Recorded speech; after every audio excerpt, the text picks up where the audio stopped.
Hello, it's Monday. Welcome to Monday. Welcome to another amazing, what I hope will be an amazing week. I'm Keisean, and I'm Lori. Yes, and we're just giggling because we just wing it. So yeah, we're gonna get started.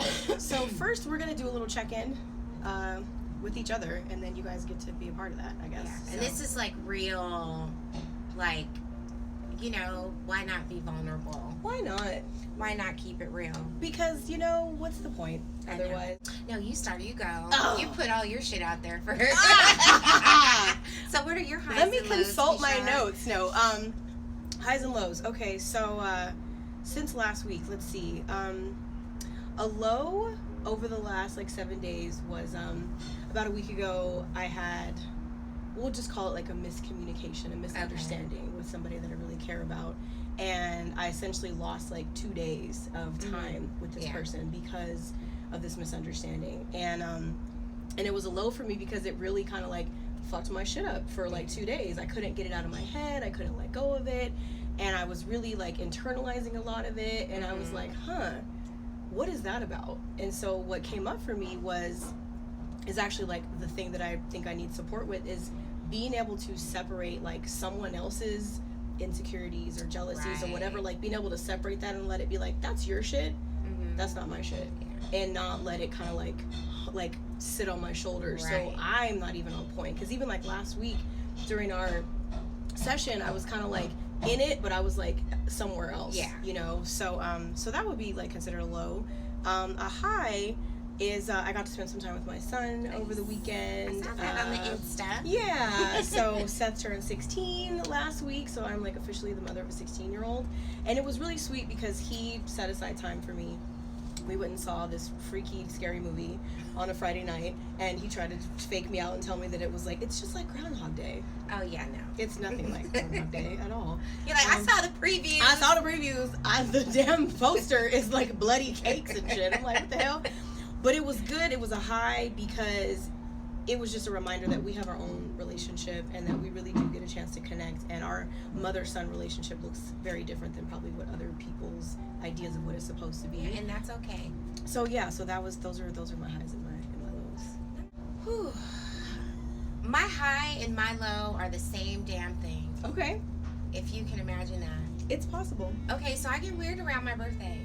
So my high and my low is the fact that my birthday is this week, and I'm going to be 44 years old, and I get weird around my birthday every year because it's like as soon as my birthday hits, then it's Thanksgiving, then it's Christmas. I even have issues with Halloween, but then like my birthday is like the jumping off point for the holidays, and I'm really working hard to not go down that road of just like withdrawing and just being like Tupac fuck the world and just not participating in life.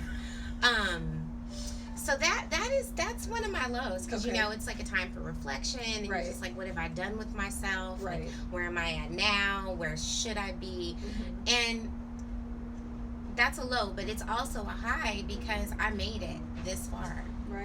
You know? And my skin is in good shape. Yes, it is. I was over here like, girl, 44, okay. Yeah, you know, my skin is in good shape, albeit there are a laundry list of things that I need to do to improve my health, which that can kind of segue into our topic today. But, you know, I made it. I have a lot of things to be happy about, a lot of things to be grateful for. You know, so, I'm looking forward to being 44. And I'm like setting some goals for age 45. I love it. And Maxine Waters, when you start, well, for me, my thought process behind it is when I start to get all weird about my age and getting older, I think about Maxine Waters. No, let's reclaim the time. Heck yeah. I'm going to reclaim my time. Because having a child at 20 years old, you're still a child yourself, and you miss out on all of that. So I'm going to reclaim that. Absolutely. Every day is a reset. Every day is an opportunity to say, you know what, this is what happened yesterday, and it was either great or it was shitty, but today's a brand new day. So when you celebrate that annual reflection where you're looking back on like the last 12 months of your life, and you see, like you said, the things that you did, the things you didn't do, the things that you would do differently if you could go back, but the reality is that you can't. You get to decide, like, is this reflection going to catapult me into action? Is it going to catapult me into, transitioning to transformation? Or is it going to pull me into like this deep fucked up depression where it's like, oh shit, because I had like you said, a laundry list of things where it's like, I need to do this by the time I'm 40, I need to do that, I need this kind of relationship, I need this kind of like all these things. 40 came, and I was, in the ocean in Mexico, was in this ocean, and I was just like, 40 for me is about letting go of like the fuckery, letting go of the fucking excuses, letting go of all the stuff where it's like, I'll do that later, I'll get to that later. 40 was like 4 decades, girl. You've been on this planet for 4 decades, and you, like you said, had a child at 25. You know what I mean? Married and divorced before I was even 30 years old. Coming out to my family at 29. Like all those things. And I'm like, shit, I did a lot. I'm sure I'm still here. And I still have more to published a book. Like, that's kind of a big deal. And your skin looks amazing. Well, thank you. It's like giving yourself that opportunity to not be so hard on yourself. Like, it's important to have goals. It's important to have dreams. That's how we really propel forward. That's true. It's also important to celebrate those moments. We're gonna move into our topic for today. Well, okay, so Keisean had mentioned that she was reading this book by Mel Robbins called The 5-Second Rule. I was like, oh, I'm gonna check this book out. And when I was reading the book, I was like, oh my God, this is exactly the stuff I need to hear right now. And to take it even further, this woman, Mel Robbins, this author, radio host, whatever she is, she's amazing. Attorney, like she's just She has, when you buy the book, she has these, if you sign up on her website, you get these 30 like 10-minute, 9-minute, 10-minute videos of her like basically coaching you, basically dropping some wisdom on you for the day. Talks about how you have to parent yourself. As an adult, you have to parent yourself. And I kind of raised an eyebrow when I started listening to it, and I was like, oh, okay, well, what does that mean, Mel? Back to being a child, how your mom or your dad, but mostly your mom, because we know that moms basically do everything, how your mom is like, clean your room, do the dishes, eat your vegetables, do this, don't do that. And as an adult, you don't have your parent there to do that for you anymore. Right. So as an adult, you have to parent yourself. Like, you just have to talk to yourself sometimes like that, as if you are a child, and you have to parent yourself in order to get yourself to make the proper decision. So basically, what it came down to was, you know what, girl? You need to be your own damn mama. Don't wait for somebody else to do it. Just be your own mama. You have to. And and it's so, when she said that yesterday during our call, I literally wrote it down and like underlined it like 5 or 6 times, because it's so powerful. Because not only does being your own damn mama make sure that you eat properly, that you sleep properly, that you groom yourself, it also helps you develop an emotional stability as well. Because another thing that mamas have a tendency to do is to pour into their children, to let them know that they're valuable, that they're good, that they have purpose, that they're loved, that they're cared for. And some of us didn't have that. That's growing true. up. Everybody didn't have that kind of, though it also it kind of created like an internal recording of my own value, my own worth. The tricky part with that, though, is if I wasn't getting it from her, I almost didn't believe it. Right. So when I became an adult and I didn't necessarily have that daily dose of you're amazing and you're wonderful and you're beautiful and you're intelligent, I was like, who's gonna say that to me now? Yeah. Where's my cheerleader? Yeah, you gotta you gotta be your own damn mama. Yeah. You gotta be your own damn cheerleader. You gotta be the one to give yourself that motivation and that push to say, I gotta do this for me. being your own damn mama also creates balance in your life. Yes. So that you do have the freedom of, like, when mama's not around, to have fun and to let yourself go, but then you also have the structure that keeps you, that keeps you right. Yeah. It's a very unique and strange relationship that happens between mother and daughter. And when we talk about being your own damn mama, we're not necessarily saying be the mama to yourself that you had. Like Keisean mentioned, even though she had a great relationship with her mom, and her mom was very affirming and encouraging, and she was a great mom, some of us didn't have that. And she also said that there was, it kind of would go too far at being the helicopter mom thing. Mm-hmm. So we're not saying necessarily be the mom that you had. You have to be the mom that you need to be. Like, if you need to get healthy, if you need to, if you want to eat plant-based and you want to get your blood sugar down, your cholesterol down, or whatever, or you want to lose weight, you have to become that crunchy granola mom. The one you see at the farmer's market whose child is just eating leaves of raw kale and is happy. You have to be that mom. You got to be the crunchy granola organic farmer's market shopping mom. Exactly. And you got to get up at 8 o'clock on a Sunday morning and go get your kale. And then go to yoga afterwards, Yeah. Outside on the bluff, and, meditate and go for long walks and spend time at the beach and go hiking. Like, you got to be that one. And I know, like, sometimes we reach out for other people, like spouses, girlfriends, partners, friends, whatever, to be that mama. And I can tell you from experience, that shit does not work. You have to just go. You do. And you have to just do. You do. You were born by yourself. You gonna die by yourself. And that's what my grandmother used to tell me all the time. Yeah. When I'd be like, oh, my friends.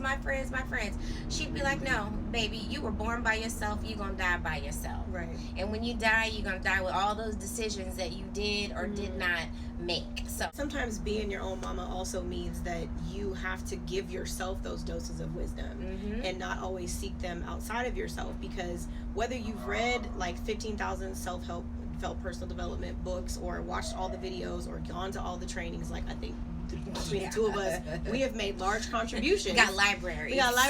We got memories on memories on memories, archives of this. It's really in those moments where I'm sitting, after meditation or during meditation, and I start writing morning pages every day. When it's really profound, it's coming from me. Right. You know what I mean? Like, it's downloaded, but it's coming from me. So I don't have to pick up a book to be motivated or to be inspired. Yeah. I wrote a book to motivate and to inspire based on the stuff that I got. Instead of waiting for someone else to come in, whoever it is, to give you that nudge, that push, that affirming, that motivation, or that even that model of like what you are supposed to be or what you're supposed to feel like, you get to create that yourself. She's already there. She's already there. She's already there. You just have to listen. I highly recommend this book because I'm speechless. That's how good the book is. Like, I was up at 4:45 this morning. Easy as pie. And the reason being, and the reason why it was so easy, was because I 5, 4, 3, 2, 1 my ass into bed early, and I got 8 hours of sleep. Nice. And I woke up at 4:45 completely rested and ready to get on with my day. And I tackled everything I needed to do. But that 5, 4, 3, 2, 1 is amazing. Even if I think of like the 5, 4, 3, 2, 1 5-second rule, reminds me of my mother's voice counting down from 5, like, y'all better get your shit together. Yeah. You guys better get in the car. You better go to bed. You better get in the shower or the tub, whatever. 5, 4, 3, 2, 1. If I get to 1, somebody's getting in trouble. Yeah. You know what I mean? She's bringing the pain. She's bringing the pain. Like, when it came, it was like, ooh, we in trouble. Yeah. So I think that it's like 5, 4, 3, 2, 1. Let me launch myself forward to avoid the pain, so to speak, or because there's something really powerful on the other side. And I think that's what's hard for people sometimes when they don't have their mama, so to speak, when they're not being their own mama. They don't have anybody to say like, oh no, you got to go get that. Like, I was thinking this morning about this idea of like when we hesitate to say something, or we hesitate to do something, and we get stuck, and we're like, well maybe now's not the right time, or maybe I gotta wait until this or that happens, or if it was this, then I would just, it would just come from me, no question. It's almost that feeling of like when your mom gives you chores, and you know she gets home at 5 and you get out of school at 2, you wait until 4:45 to start the goddamn chores. Or 4:55. Yeah. Or you wait until you hear the car coming down the street, like, oh, let me hurry up and do this, because she wasn't there. When mama is gone, like they say, like when the, what do they say, like when the cat's away, yeah, the mice will play or whatever. So it's this idea of like not giving yourself that up. Don't let yourself off the hook like that. Don't be hard on yourself. Don't beat yourself up, but don't let yourself off the hook. Right. The same way that your mom would not let you off the hook. If she held a standard for you of whether it was academically or, you know, at the home, whatever it was, you had to meet that standard. Yeah. And this is also for those who didn't necessarily grow up with a mama and you grew up with a daddy instead. It's the same thing. Yeah. You know, we're saying mama because we're women, and we're mothers. And we're mothers. But this doesn't by any means exclude those people who are raised by a male, you know, parent. Because the reality is, like you said, you have to parent yourself. And you have to be the parent that you need in that moment. Because I know a lot of us have parental issues, that we have experiences with our parents or lack of parents or lack of being parented. We all have some sort of issue. So you could take what we say and be like, oh, well, God, like I had a shit mother. Like, I love her, but she's a shit mother.